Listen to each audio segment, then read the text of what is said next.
Bienvenidos a nuestro podcast Entre Amigos. Qué bendición ha sido este podcast a todo aquel que escucha. Soy el pastor Antonio Robledo de la Iglesia Bíblica Bautista de Rayón.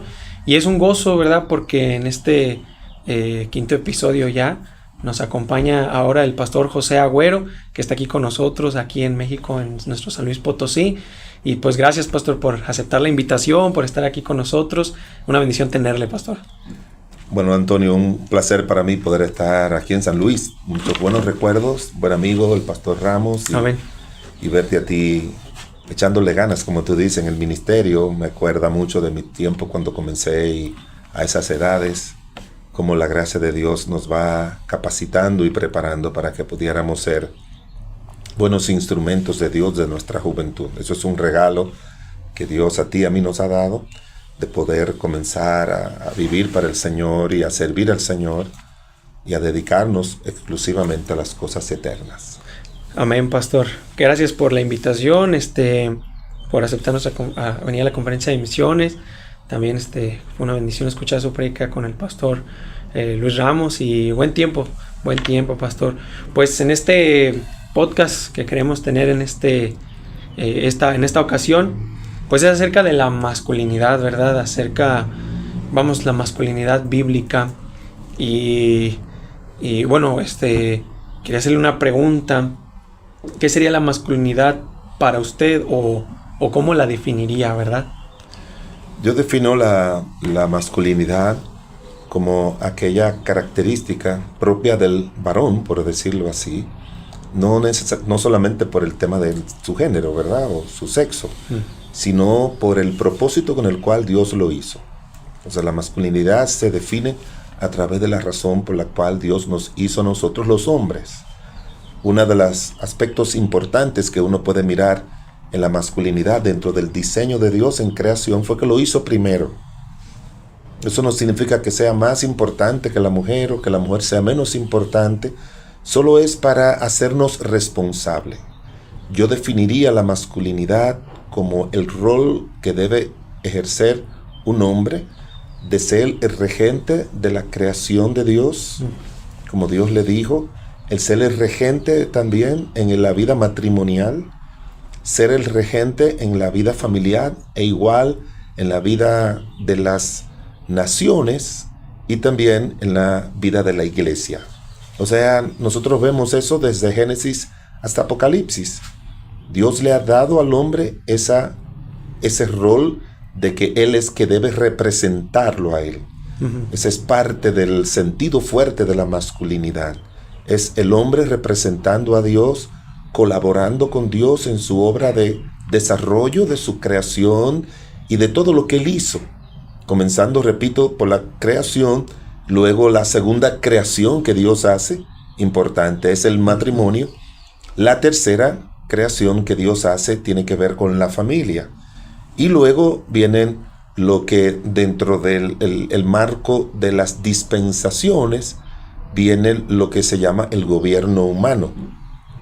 Esa dispensación donde el hombre comenzó a gobernar en la tierra, y obviamente que parte del problema de la masculinidad es la presencia del pecado, porque poder más pecado no necesariamente se va a hacer la voluntad de Dios. Esa es la verdad. Pero todavía Dios sigue encargando al hombre de ser el regente de lo que Él ha creado, y Dios lo va a mantener así con sus criaturas hasta que Él reforme todas las cosas como Él ha prometido que va a suceder al final. Ahí me recuerda Romanos 5:12, ¿no? También, y vamos, hablando de un orden divino, también establecido por Dios, por todo lo que vemos hoy en día. Es importante el rol del hombre que tiene, y me gustó lo que dijo, era que es ser un socio con Dios. Es importante que hombres cristianos entiendan el rol que tienen, ¿no? Hoy en día. ¿Cómo sería una masculinidad bíblica, pastor? Ya la masculinidad bíblica está asociada a la obra de la salvación. Como te dije anteriormente, el hombre sigue siendo todavía, mientras esta creación exista, sigue siendo el regente, como dice la teología, ¿verdad? El que gobierna bajo la guianza y la dirección de Dios. La Biblia lo menciona en Romanos 13, que las autoridades han sido puestas por Dios, tanto en las naciones como en los hogares, las iglesias y todo lo demás. Y también en 1 de Timoteo capítulo 2, cuando menciona que que tenemos que orar por los gobernantes para que podamos vivir quieta y reposadamente.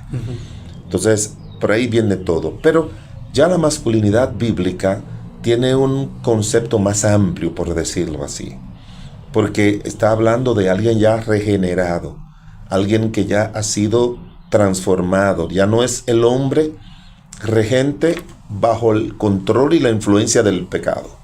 Ahora la masculinidad bíblica es el hombre encargándose de todo lo de Dios, pero bajo la dirección de Dios, bajo el control de Dios, bajo los mandatos de Dios, bajo la influencia de Dios. Y eso hace que nosotros como hombres cristianos pues podamos tener entender que nuestra responsabilidad es mayor. Recuerda lo que dice el apóstol Pablo en Romanos capítulo 7, cuando él dice: yo no conocería el pecado si la ley no lo dijese.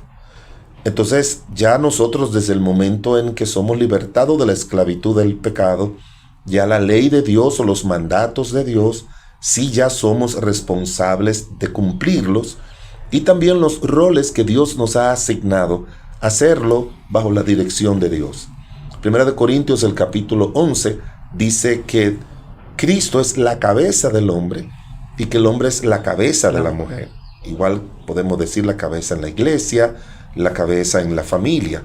Pero lo importante aquí es que siempre es bajo la autoridad de Cristo. O sea, Cristo es la cabeza. Y por eso muchos de los roles que el hombre ejercita están siempre asociados. El Señor nos recuerda que tenemos que hacerlo de la manera en que Cristo lo hace. Por ejemplo, en el libro de Efesios, el capítulo 5, que dice que los hombres tenemos que amar a nuestras esposas como Cristo ama a la iglesia. Entonces siempre nos hace esa comparación. Él le dijo a Pedro: tú me amas, cuida mis ovejas. O sea, el Señor Jesucristo está delegando responsabilidades y funciones en los hombres cristianos que no puede hacer con los hombres incrédulos. Que aunque la ejercen en su hogar, en su vida matrimonial, en su vida familiar, pero la ejercen de una manera muy deficitaria y contrario al diseño de Dios en su trato con los hijos, con la esposa y los gobernantes también.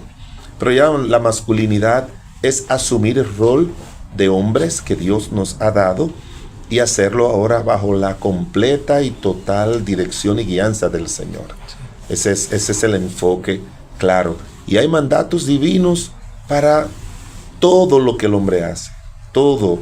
Hay mandatos divinos para el hombre.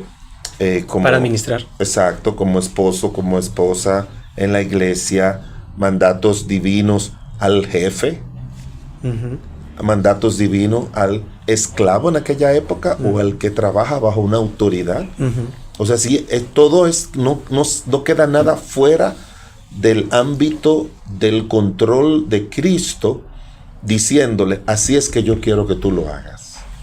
Y esa es la verdadera masculinidad bíblica, representar a Cristo, pudiéramos decir así. Antes y todavía el hombre con la creación sigue siendo el regente con el Padre. Ahora el hombre cristiano es el regente bajo la autoridad de Cristo. Un cambio muy notable. No estamos diciendo que el Padre no entra en función, pero el Señor Jesucristo dijo en Mateo 28: toda potestad me es dada en el cielo y en la tierra. ¿Entiende? Entonces, Él es presentado como la cabeza del hombre, como la cabeza del hogar, como la cabeza de la iglesia. Él es el que va a regir a las naciones. Nosotros vamos a gobernar juntamente con Él, como le dijo a los apóstoles: ustedes han estado conmigo en mis pruebas, yo les voy a asignar un reino, un trono, para que ustedes gobiernen conmigo. Me fascina esa delegación de autoridad que hace nuestro Señor Jesucristo, pero también eso a cada uno de nosotros los hombres debe ponernos a temblar, de que nosotros tenemos que representar al Señor Jesucristo donde quiera que estemos, siendo regente con el Señor en los roles que Él nos ha delegado. Sí, una gran responsabilidad. Y pensaría en los jóvenes o en los cristianos adolescentes, cómo deberían de ver a Cristo en ejemplo en todo para esa masculinidad bíblica, para cumplir cada rol. Vemos tristemente los jóvenes hoy desviándose, perdiéndose por falta de esa imagen, ¿no? Y bueno, ahorita le voy a hacer una pregunta que nos va a llevar a eso, ¿verdad? Y bueno, pastor, otra pregunta, ¿cómo un hombre puede desarrollarse como un buen administrador de recursos económicos, ya que a veces esa responsabilidad se la dejan a la mujer, y a veces es por dejadez, no es porque sean sabios, ¿verdad? Bueno, tú sabes, Antonio, que una de las dificultades más grandes que encontramos en el hogar es la mala administración de los recursos que Dios pone en nuestras manos. Malos mayordomos. Sí. Uh-huh. Y uno de los aspectos en los que yo siempre hago énfasis en las predicaciones es que probablemente nosotros como pastores siempre le hablemos a los hombres y a las mujeres, a todos, de su responsabilidad de apartar un porcentaje que establece la Biblia para la obra de Dios. Y hacemos tanto énfasis en eso que los hombres la cumplen. Pero todo parecería ser como que eso es lo único de Dios. Y no es así. O sea, si tú apartas ese 10% para la iglesia, el otro 90% es de Dios, no es nuestro. Uh-huh. Entonces nosotros necesitamos decirle a Dios, Señor, ¿qué yo voy a hacer con tu dinero? Y el hombre piensa que él lo ganó y es de él. Me lo gané con el sudor de mi frente, es mío, me pertenece. Exacto, y no es así. Uh-huh. O sea, nosotros todo lo que somos, tenemos, le pertenece a Dios. Hay mucha autosuficiencia. Y mucha deficiencia también. Hay mucha deficiencia. Uh-huh. Hay hombres cristianos que yo he tenido que aconsejar porque los recursos los usan de una manera mal, increíble, que ponen en riesgo muchas de las cosas que Dios le ha dado. Por ejemplo, con el tema del uso de tarjeta de crédito, el uso de las deudas. O sea, no está malo que un hombre tenga tarjeta de créditos, no está malo que un hombre asuma deudas. Pero las deudas se utilizan de una manera tal de que no afecte los ingresos que Dios nos ha dado, sino solamente destinar un porcentaje de eso. De hecho, en algunos países, como en nuestro país, cuando tú vas a buscar financiamiento en un banco para comprar una vivienda, ellos te piden cuánto tú ganas y ellos tienen establecido qué porcentaje de tu salario es que tú puedes dedicar al pago de la cuota de la casa. Es como para garantizarte, ¿no? Yo gano $1,000, para decir una cifra de una moneda conocida, y voy a pagar $600 de casa. Uh-huh. Ellos te dicen, no puede ser ese porcentaje, porque vas a tener problemas para los demás, las demás responsabilidades y pagos que son propios y obligatorios, o sea, que tú vas a dedicar para la comida, y al final vas a tener que usar el dinero de la cuota para la comida o para la medicina, para cualquier otra de las necesidades que son obligatorias.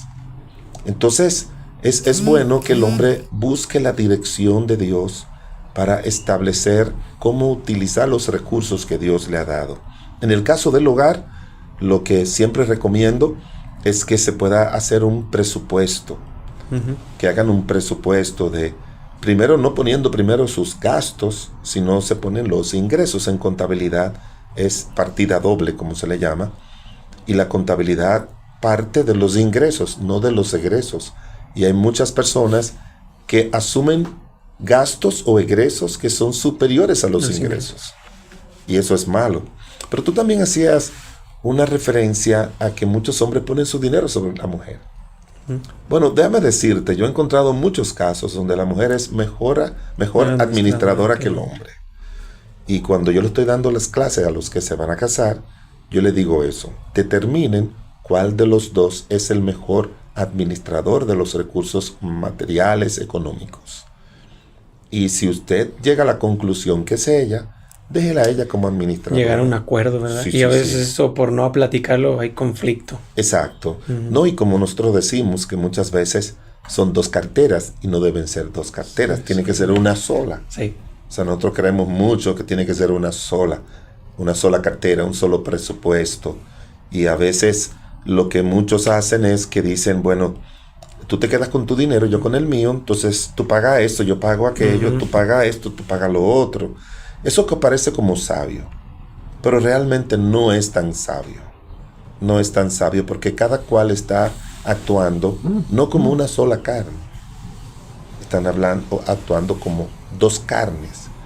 Y al final, si ella es mala administradora, él tiene que buscar recursos para solventar lo que ella gastó mal. Y viceversa, a veces es ella que tiene que buscar recursos para lo que él gastó mal. Entonces, no debe ser así. Dice la Biblia en Amós 3:3, andarán dos juntos si no se ponen de acuerdo. Pero hay que ponerse de acuerdo en todo. En las finanzas, básicamente, pero en todo hay que ponerse de acuerdo. Eso es lo hermoso de la vida matrimonial y la vida familiar. Y los recursos financieros son un medio, no son amos tampoco. El dinero no se puede convertir en amo. El dinero no puede ser lo que determine las dinámicas del hogar, que muchas veces por gastar más dinero extienden sus ocupaciones laborales fuera de casa. Y ya tú sabes que aunque traen todo lo que la casa materialmente necesitan, pero no traen todo lo que espiritual y relacionalmente la familia necesita. Y es como usted dice, el dinero no es el medio, o sea, el medio es Dios. Dios es el proveedor. El proveedor. Sí, y cuántas veces, bueno, si pudiera contarnos muchas, puede decirnos cuántas veces Dios ha sido el proveedor. No fue el trabajo, el recurso, o no sé, tal aportación, qué sé yo, sino fue Dios. Fue el Señor. Ir a Dios en oración y Dios provee, Dios es fiel, porque, vamos, Dios no es deudor, ¿verdad? No es deudor de nadie. Claro. Ajá. Y como tú decías, somos mayordomos. Sí. Y el mayordomo era el... Se requiere que sea fiel. Exacto. Y era el administrador principal de los recursos del amo. Sí. Sí. ¿Me entiendes? No de sus propios recursos, sino en aquella época de los recursos del amo, como hizo José. José aprendió en la casa de Potifar. José no aprendió cuando estuvo con Faraón. Él aprendió en la casa de Potifar. Y eso con la ayuda de Dios y la sabiduría que Dios le dio, entonces él pudo ser tan buen administrador para Egipto, y ya tú sabes cómo pudieron enfrentar esos momentos difíciles por esa capacidad administrativa que Dios le dio a José y que Dios está dispuesto a darnos a todos. Así es. Sí, hay ejemplos, la primera pregunta, para todo, de lo que debemos de hacer. Otra pregunta, bien rápido, pastor. Esta quería preguntársela. El carácter de un hombre, ¿cómo sería en cuanto a su liderazgo y pureza? Bueno, son dos aspectos diferentes. Vamos a comenzar con lo que es la pureza y luego vamos a hablar cómo eso influye en su liderazgo. La pureza, aunque yo me gusta resumir todas las cualidades buenas de un hombre en una palabra, que es la palabra piedad. O sea, una persona piadosa, un hombre piadoso es alguien devoto a Dios. Y devoto a Dios significa alguien que depende de Dios exclusivamente para todo, tanto en su vida personal como en todas las áreas y funciones que hace en la vida. Te tiene que tener esa cercanía con el Señor, ese conocimiento de Dios, ese crecimiento espiritual, esa transformación que el Espíritu Santo de Dios da a cada uno de nosotros como hombre. Como dice la Biblia, tenemos que despojarnos del viejo hombre y todo eso. Vestirnos de Cristo. Exacto, y todo lo malo que obviamente nosotros traemos cuando llegamos a Cristo, que no se va en la conversión, sino que la conversión da inicio a lo que se llama la santificación progresiva, en lo que tiene que ver con la doctrina de la salvación. Somos santos en el momento en que llegamos a recibir a Cristo, porque somos apartados para Él. Y luego inicia el proceso de santificación progresiva, Y ya cuando Cristo venga es la santificación final. Me imagino que tiene claro eso. Sí. La glorificación, podemos Exacto, decirlo, ¿no? exacto. Entonces, el hombre necesita entender que el pecado nos ha hecho mucho daño, muchísimo daño. Hasta que una persona no es consciente del daño que nos ha causado el pecado y que muchos de sus males él no puede quitárselo por sí mismo, y que lo que más ha dañado es nuestro hombre interior. ¿Quién me salvará Exacto. de este cuerpo de muerte? Así dice el apóstol Pablo en Romanos 7. Entonces, donde más nos ha afectado es en nuestro carácter. El carácter es la suma de las cualidades que tenemos. Y todos tenemos cualidades positivas o buenas o malas o negativas en nuestro carácter. Un hombre tiene un buen carácter cuando sus cualidades positivas son dominantes. Un hombre tiene un mal carácter cuando sus cualidades negativas son dominantes. Entonces, lo que el Señor en su gracia quiere es que nosotros hagamos morir lo terrenal que hay en nosotros, dice la Biblia en Efesios. Le pidamos al Señor que nos llene de esas cualidades, como Él dijo: aprended de mí que soy manso y humilde de corazón. O la obra grande del Espíritu Santo es hacer producir el fruto del Espíritu en nosotros. Hay un autor que tiene muchos comentarios de la Biblia, todos los comentarios del Nuevo Testamento y una gran parte del Antiguo Testamento, que se llama Warren Wiersbe. Y él dice en el libro de Gálatas, cuando habla del fruto del Espíritu, que los 3 primeros son imprescindibles para desarrollar una buena relación con Dios. Los próximos 3 son imprescindibles para desarrollar una buena relación con los demás. Y los últimos 3 son buenos para desarrollar una buena relación con uno mismo. Entonces, es como una división sabia que él hace. Y cuando yo lo leí en su comentario del libro de Gálatas y vi, ¿verdad?, mucho de eso, obviamente, porque uno dice, no, pero el amor no es solamente para nuestra relación con Dios, es también para nuestra relación con el prójimo y con nosotros mismos. No, es que la calidad del amor de nosotros tengamos a Dios es el que determina la calidad de nuestro amor hacia los demás y hacia nosotros mismos. Sí. Entonces, por eso Cristo le preguntó a Pedro, antes de encomendarle a los demás, él le dice: ¿tú me amas? Me amas. 3 veces. Y esas 3 veces significa 2 cosas. Primero, que él no le respondía con la palabra griega adecuada. Y que era un amor más relacional. Y el Señor exige un amor más sacrificial. La palabra fileo. Él quería que fuera el verbo agapao, que es de donde viene el amor sacrificial. Y en segundo lugar, se lo repite 3 veces para que recuerde lo importante que es para Dios. Por ejemplo, que nosotros los pastores cuidemos y tratemos bien a las ovejas que son del Señor. Así es. Que son de Él. Entonces, el aspecto del carácter tiene que ver con cualidades. Mira, en 1 de Timoteo, capítulo 3, dice que el que anhela obispado, buena obra desea. Pero de esas 17 cualidades, hay una sola que es de capacidad. Las otras demás, 16, tienen que ver con cualidades de tu carácter. La única ahí que es la capacidad que tenemos que lograr todo es apto para enseñar. Y aún nosotros los pastores necesitamos decirle a Dios: yo quiero que tú me ayudes a tener esta y esta y esta. Que pocas veces nosotros los pastores hemos tomado esa lista y hemos hecho un checklist para decir: gracias a Dios que tengo esta, pero esta y esta y esta no la tengo. Es cierto. Y entonces deberíamos pedirle al Señor que hiciera eso. Y el otro aspecto, y eso es con respecto a la pureza. La pureza depende mucho de nuestras cualidades y de nuestro concepto de lo que es la santidad, no de nosotros, sino el concepto que podamos tener de la santidad de Dios. O sea, tenemos que tener un buen concepto de la santidad de Dios. Y otro aspecto que tú hablabas era cómo todo eso influye en su liderazgo. Bueno, yo te dije que la palabra clave para el carácter es la palabra piedad. Pero la palabra clave para nuestro liderazgo es la palabra integridad. O sea, nosotros tenemos que aprender a ser íntegro.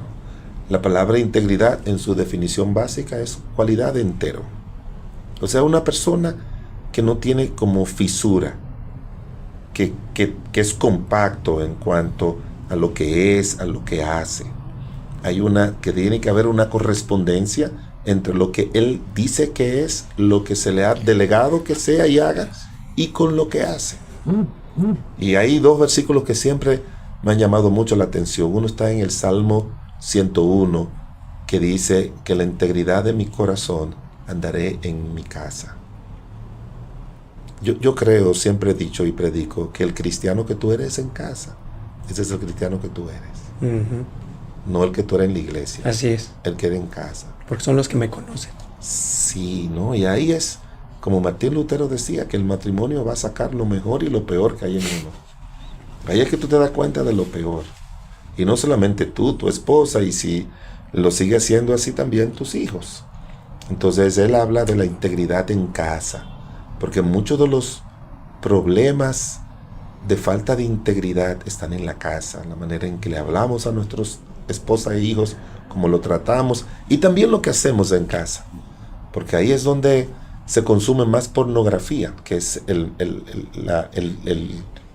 mal de esta generación para los hombres. Y si los hombres supiesen el daño que hace la pornografía, ni se atreverían a verla. Y los estudios dicen que la pornografía es tan adictiva como la cocaína. O sea, es un mal terrible y hace mucho daño a la vida moral, espiritual, matrimonial, familiar, en todos los aspectos. Y hay otro versículo, si no mal recuerdo, es en el libro de Proverbios, el capítulo 20, versículo 6, que dice: camina en integridad el justo y sus hijos son dichosos después de él. Entonces tú estás honrando a Dios, tú estás trayendo bendiciones a tu vida, pero tú estás trayendo felicidad a tu familia, a tus hijos. Entonces nuestro liderazgo pastoral, nuestro liderazgo parental, nuestro liderazgo marital, todas esas áreas tienen que ser con una vida de pureza y tiene que ser también con una vida de integridad. Eso es lo que encontramos, por ejemplo, en Job, que dice la Biblia que lo primero que Dios describe de Job es sus cualidades espirituales, de su carácter, recto, perfecto, temeroso de Dios y apartado del mal. Y ahora de ahí después tú mira otras cosas más. A partir de ahí es que tú puedes entender por qué Job siempre oraba y hacía sacrificio por sus hijos. Sí. Ahí tú puedes entender cómo él le responde bien a su esposa, aunque su esposa le dio una mala recomendación. Ahí tú puedes entender por qué él se mantuvo firme en los tiempos de esas graves pruebas que le vinieron. Eso es lo que da la fortaleza. Esas cualidades son la base de nuestra vida y son las que nos sostienen en todas las áreas. Sí, Job decía, mi justicia la tengo asida y no la cederé. Claro. Me encanta ese ejemplo. Y pastor, bueno, como hace esta pregunta, ¿qué hábitos espirituales se podrían tomar en cuenta para una masculinidad bíblica? Porque hoy en día, sobre todo en los jóvenes, agarran diferentes tipos de hábitos que a veces no sé si sean bíblicos. Hay un libro muy bueno, que yo he leído una parte de eso, que se llama Hábitos Espirituales.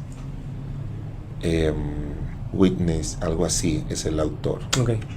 Un libro bueno. Y esos hábitos espirituales obviamente nos dicen cuál es la razón por la que tenemos que hacerlo, cómo hacerlo y la fuerza que nos da. Creo que ahorita hace un momento cuando íbamos comentando algo de las ocupaciones de un pastor, las ocupaciones principales de un pastor, dice la Biblia en Hechos 6, es dedicarse a la oración y al estudio de la palabra. Bueno, yo creo igual para el hombre que no es pastor. Debe ser un hombre de oración y debe ser un hombre que conozca la palabra para que conozca a Dios y la pueda utilizar bien y la pueda compartir bien con sus hijos. Su familia, su primer ministerio. Sí.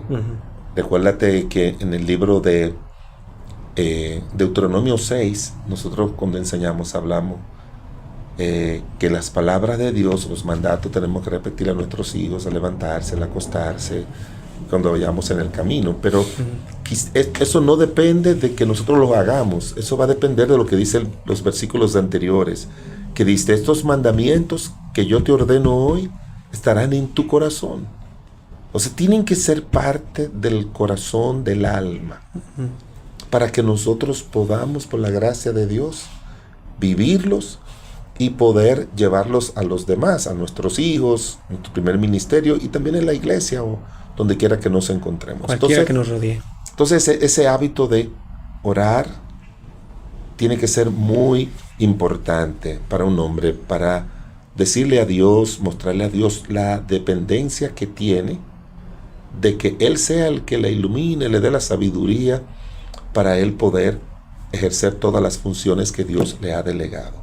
Y las escrituras, obviamente que la lectura, la meditación, la puesta en práctica de los mandatos, de las enseñanzas de la Biblia, son las que van a ir creando ese acervo espiritual de conocimiento bíblico para su vida y la vida de los demás.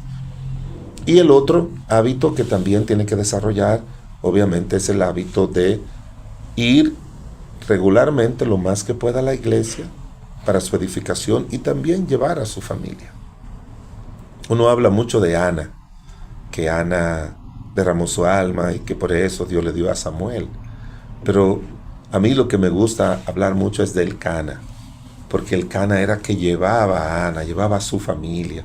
O José, que dice en el libro de José, el esposo de María, que dice el padre putativo, como es la palabra clave de nuestro Señor Jesucristo. Dice en Lucas 2:51 que subían al templo como cada año.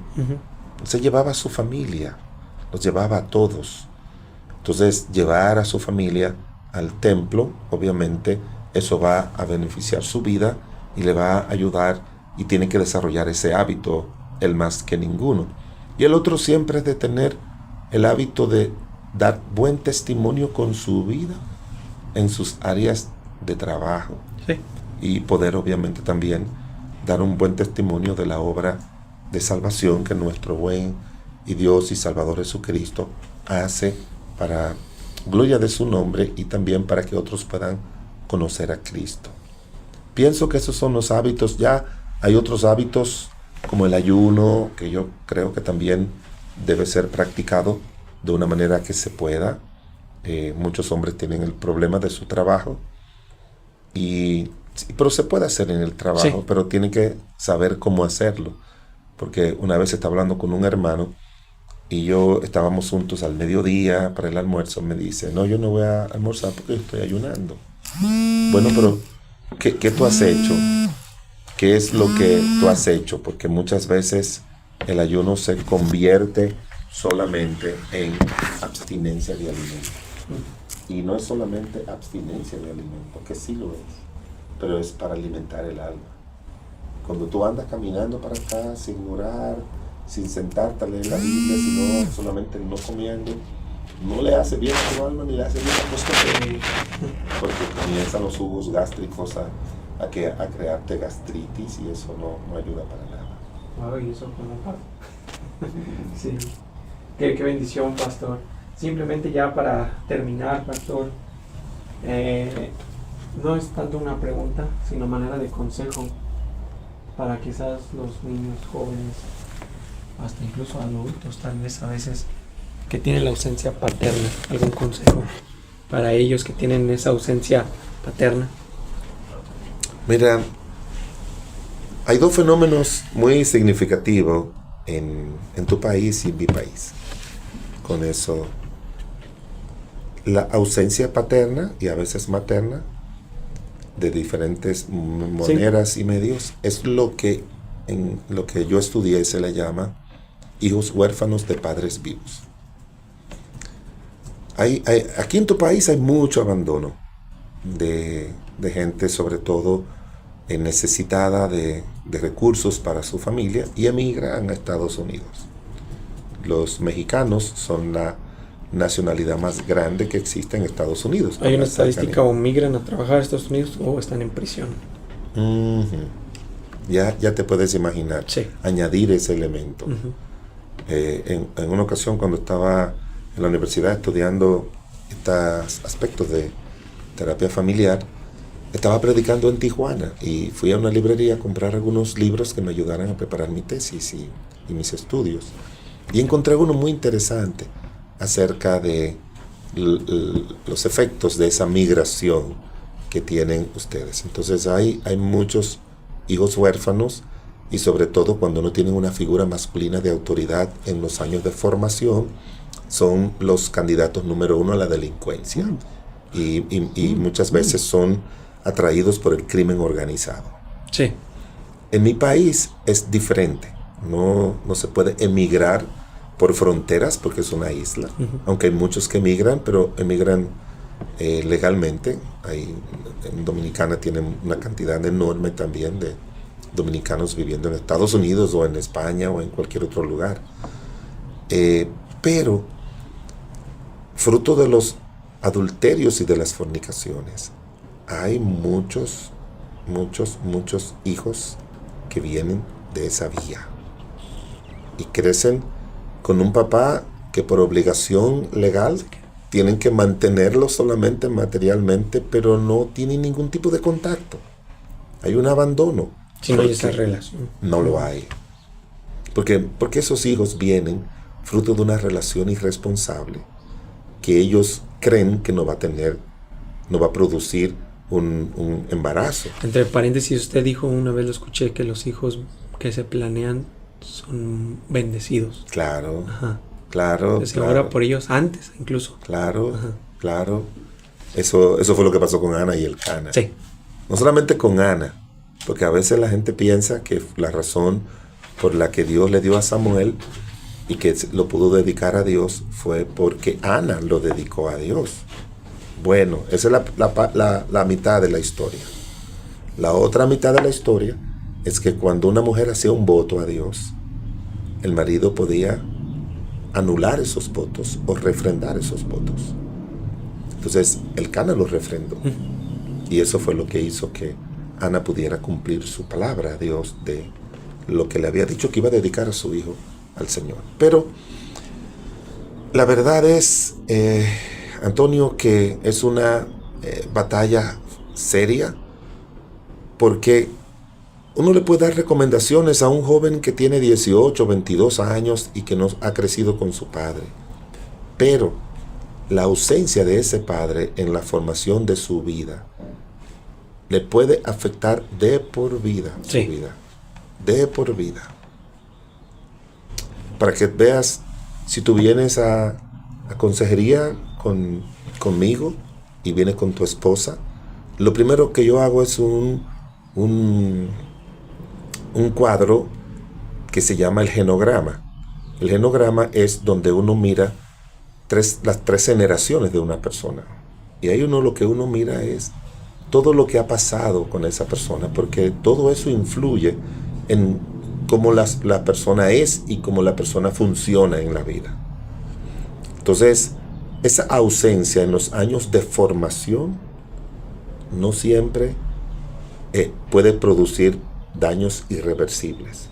Obviamente que cuando venimos al Señor, el Señor en su gracia repara muchas de esas cosas, pero hay muchas que toman mucho tiempo porque muchas secuelas. Han causado lo que también ellos dicen daños intrapsíquicos, que a veces, y lo peor de los daños intrapsíquicos es que la persona no es consciente de dónde vienen ni cómo salir de ellos.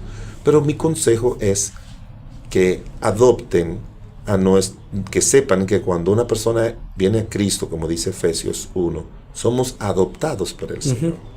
O sea, ahora tenemos un Padre. Tenemos un Padre celestial que llega a ser a través de Cristo, esa figura masculina, y que deben aprender cómo a moldear eso.